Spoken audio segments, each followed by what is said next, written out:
ক্ষমতায় গেলে জনগণকে অন্ধকারে রেখে নয়, সঙ্গে নিয়ে যে কোনো সিদ্ধান্ত নেওয়া হবে বলে জানিয়েছেন জামায়াত আমির ডাক্তার শফিকুর রহমান। মঙ্গলবার দুপুরে রাজধানীর মিরপুরে ঔষধ ব্যবসায়ীদের সঙ্গে মত বিনিময়কালে একথা বলেন তিনি। জানান, ইনসাফ ও কোরআনে দেখানো পথেই দেশ বিনির্মাণ করবে জামায়াত। ক্ষমতায় গেলে অংশীজনদের সম্মানিত করা হবে জানিয়ে শফিকুর রহমান বলেন, জামায়াত একটি মানবিক সমাজ প্রতিষ্ঠা করতে চায়।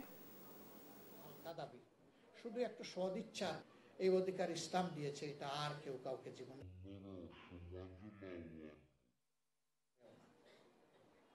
আল্লাহ পাকের ইচ্ছা এবং আপনাদের ভালোবাসায়, এদেশের জনগণের ভালোবাসায় এ দায়িত্ব যদি আমাদের উপরে আসে রাষ্ট্র পরিচালনার, আমরা গুরুত্বপূর্ণ কাজগুলোতে হাত দেওয়ার আগে অবশ্যই সংশ্লিষ্ট অংশীজনদের সাথে আগে বসবো, তাদের মুখ থেকে বাস্তবধর্মী কথাগুলা শুনবো, সেগুলাকে আমলে নিব, তারপরে অগ্রাধিকার ভিত্তিতে ইনশাআল্লাহ কোনটার পর কোনটা হবে সেটা আপনাদেরকে জানিয়েই করা হবে ইনশাআল্লাহ।